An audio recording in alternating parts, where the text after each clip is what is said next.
Odcinek powstał dzięki wsparciu patronów.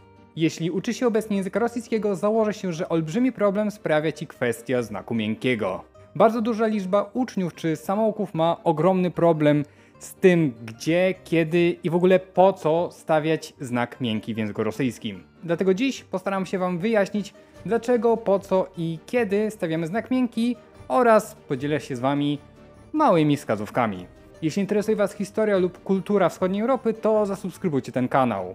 Jeśli interesuje Was wyłącznie język rosyjski, to możecie sprawdzić inne filmy na moim kanale poświęcone właśnie temu językowi. Poza tym dziękuję wszystkim patronom z Patronite za wsparcie. Ostatni okres był dla mnie bardzo trudny z uwagi na przeprowadzkę, którą zresztą widzicie po tle. I to dzięki Wam wiem, że mam dla kogo robić te filmy. Dzięki, że jesteście. Ale tak, znak miękki. W języku polskim znak miękki, zwyczajnie mówiąc, nie istnieje. Dlatego możą sprawiać takie problemy w języku rosyjskim. No bo po co stawiać jakiś znak w wyrazie, który nie ma żadnego dźwięku? W naszym polskim języku nie ma to żadnego sensu, ponieważ u nas każda litera przedstawia jakiś dźwięk. Ale spokojnie, w języku rosyjskim jest w tym wszystkim sens. A najważniejsze to zacząć takiego psychologicznego podejścia, że znak miękki wcale nie jest taki trudny i nie ma co się go obawiać. Jak go załapiecie raz, to będzie jak z jazdą na rowerze. Będziecie wiedzieć na zawsze, gdzie go stawiać. Ja zresztą podam Wam pewne triki, które pomogą Wam zapamiętać, gdzie ten znak należy stawiać. Zacznijmy jednak od podstaw. Znak miękki nie niesie żadnego dźwięku. No chyba, że mówimy tutaj o jakimś języku starocerkiewnosłowiańskim. Wtedy byłaby to inna sprawa. Znaku miękkiego nigdy nie stawia się na początku wyrazu. Kto by pomyślał? Co też wiąże się z następnym punktem, znak miękki zawsze stawiacie gdzieś w środku, ewentualnie na koniec wyrazu. I czwarta charakterystyka to to, że stawiacie go tylko i wyłącznie po spółgłoskach. Znak miękki w języku rosyjskim generalnie pełni 3 funkcje. Przynajmniej tak to sobie podzielili językoznawcy. Jest to funkcja zmiękczająca, funkcja rozdzielająca i funkcja gramatyczna. Tak jakby każda z poprzednich nie była gramatyczna. A teraz omówię Wam każdą z nich. Funkcja zmiękczająca, jak sama nazwa mówi, polega na tym, że znak miękki stojący za spółgłoską zmiękcza ją. W tym przypadku możecie sobie pomyśleć, że znak miękki to taka kreseczka nad literką ni, zi, ci, si z małą jednak różnicą. Zmiękczenie w języku rosyjskim jest nie na tyle miękkie jak w języku polskim, jak i tych zmiękczeń jest o wiele więcej. O co mi chodzi? Cóż, teraz na ekranie pokazuje się przed Wami każda spółgłoska, którą można zmiękczyć. I można to zrobić za pomocą znaku miękkiego lub innej litery jotowanej. Teraz przeczytam Wam parę z tych liter, żebyście wiedzieli, jak w poprawny sposób je wymawiać. A ja Was w komentarzach proszę, żebyście napisali znaczenie słów, które zaraz przeczytam, żeby sprawdzić, na ile znacie język rosyjski. Cel. Cel. Воробей. Wróble. Нефть. Nafta. Gwoźdź. Gwóźdź. Обувь. Buty. Ryś. Ryś. Kniaź. Książę. Roż. Żyto. Siem. 7. Ijuń. Czerwiec. Lagier. Obóz. 0. 0. Mam nadzieję, że udało Wam się coś zgadnąć. W tym przypadku pamiętajcie, że polskie litery, które zostały zmiękczone, czyta się inaczej niż te rosyjskie i vice versa. Jednak co jest ważne, to nie czytajcie tych rosyjskich zmiękczeń po polsku. To jest, jeśli macie zmiękczoną literę N, nie czytajcie ją jak ni, ani jak ni. Tak? Bo tak też niektórzy czytają. Na przykład niektóre osoby, które uczą się języka, mogą zamiast ijuń powiedzieć ijuni, albo zamiast lagier, lagieri. Co brzmi dziwnie. Jest to po prostu taka zmiękczona litera N, zwyczajnie. Postarajcie się powiedzieć ją troszeczkę bardziej miękko, ale nie na tyle miękko jak literę ni. Jakby na przykład kiedy mówicie literę N, to język dotyka Waszych zębów, jest przy górnym podniebieniu, tak? A jeśli postaracie się wypowiedzieć wersję, która jest miększa, to przód języka się trochę od tych zębów odrywa, tak? Jakby jest trochę niżej. N i ni, parę ni. N, ni, ni. Mniej więcej tak. No i nie mówcie tak, starajcie się nie mówić tego jak literkę N oraz I, czyli ni, ti czy li, bo tak się tego nie czyta, to nie jest poprawne, to brzmi dziwnie. I tutaj, jak wspomniałem wcześniej, warto zaznaczyć, że spółgłoski mogą być zmiękczane również innymi literami. Pokażę je teraz wam na ekranie. Są to litery jotowane, one również zmiękczają samogłoskę. Jednak znak miękki pełni też inną funkcję rozdzielającą, która właśnie będzie rozdzielać spółgłoskę od wcześniej wspomnianych jotowanych. I jest to druga niesamowicie ważna funkcja w języku rosyjskim. Jej zadanie to oczywiście rozdzielanie, jak sama nazwa mówi. Należy pamiętać, że funkcję rozdzielającą pełni również w języku rosyjskim znak twardy, ale o nim opowiemy sobie może kiedy indziej. Tutaj w funkcji rozdzielającej znaku miękkiego wchodzą kwestie historyczne.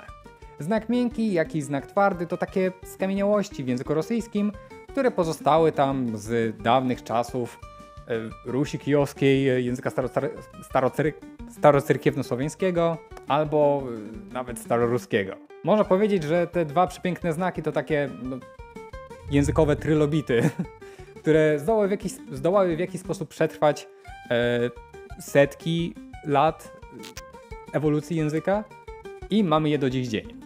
I w tamtych językach niosły one pewny dźwięk, teraz już nie mają żadnego. Znak miękki w językach wschodniosłowiańskich jest bardzo ważny, ponieważ bardzo dużo zależy od tego, gdzie w wyrazie pada akcent.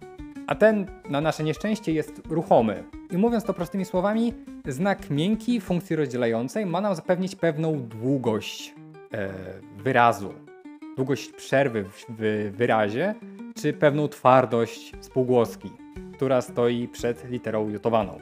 Znak miękki w tej funkcji stosujemy przed takimi literami jak je, ju, jo, ja. Znajdziecie je w takich wyrazach jak na przykład cio, czyli czyje. Bez znaku miękkiego przeczytacie to po prostu cio, co będzie takim moskiewskim odpowiednikiem pytania słowa szto. Kolejnym przykładem jest na przykład słowo siemia, które oznacza, jak zapewne wiecie, rodzinę. Ale to samo słowo, tylko bez znaku miękkiego, będzie oznaczać nasiona i wypowie się je jak siemia. W tych przypadkach dokładnie słychać różnicę między dwoma słowami. Tam, gdzie znak miękki rozdziela spółgłoskę od litery jotowanej, słychać taką bardzo króciutką przerwę i twardość właśnie w spółgłosce. A tam, gdzie go nie ma, tak jakby mówicie jednym tchem. Językoznawcy wydzielili również taką funkcję, która nazywa się funkcją gramatyczną. To taka piękna nazwa na wszystko, co nie dało się dopasować do dwóch poprzednich. No to rzucimy wszystko do funkcji gramatycznej, tak jakby poprzednie funkcje gramatyczne nie były. Do tej funkcji zapisuje się fakt tego, że każdy bezokolicznik w języku rosyjskim posiada znak miękki. I to też wszystkie czasowniki oprócz pewnych wyjątków, jak to w językach bywa. Z takich przykładów bezokoliczników, czyli po rosyjsku infinitywów, będzie na przykład делать, czyli robić, czytać, czyli czytać, pisać, czyli pisać, говорить, czyli mówić. Teraz przeczytam wam te same wyrazy, tylko bez znaku miękkiego na końcu, żebyście mogli sobie usłyszeć różnicę. Tak? Powiem wyraz z znakiem miękkim i wyraz bez znaku miękkiego. Делать, делать. Czytać, czytat. Pisać, pisat. Говорить, говорит. Więc mam nadzieję, że pomoże wam to w zrozumieniu, jak znak miękki zmiękcza te spółgłoski. Znak miękki występować będzie również na końcu każdego czasownika w drugiej osobie liczby pojedynczej w czasie teraźniejszym, przyszłym i przyszłym złożonym. To jest na przykład делаешь, czyli robisz, piszesz, czyli piszesz, говоришь, czyli mówisz. A jeśli chodzi o czas przyszły złożony, to przykład zdania ty поиграешь, a potem będziesz kupаться. Czyli pograsz sobie, a potem będziesz się myć. Znak miękki pojawia się również często w wyrazach zagranicznego pochodzenia. Jest na przykład medal, czyli medal, komputer, czyli komputer, почтальон, czyli listonosz, champignon, czyli pieczarka. Są w tym wszystkim oczywiście pewne wyjątki, jednak to taka główna i bazowa teoria tego, gdzie i po co należy stawiać znak miękki.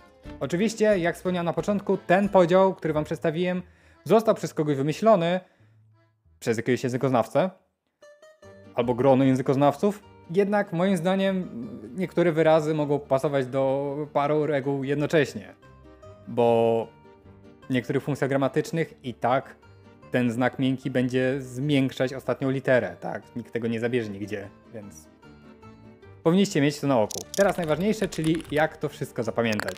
Jeśli chodzi o funkcję rozdzielającą, to najprostszy sposób to po prostu mówić wszystkie słowa, których się uczycie, na głos. I w ten sposób zapamiętywać ich wymowę oraz znaczenie. Ponieważ jeśli usłyszycie słowo семья, zapamiętacie sobie, że jest to rodzina, a jak usłyszycie słowo семья, to zrozumiecie, że to jest nasiono, tak?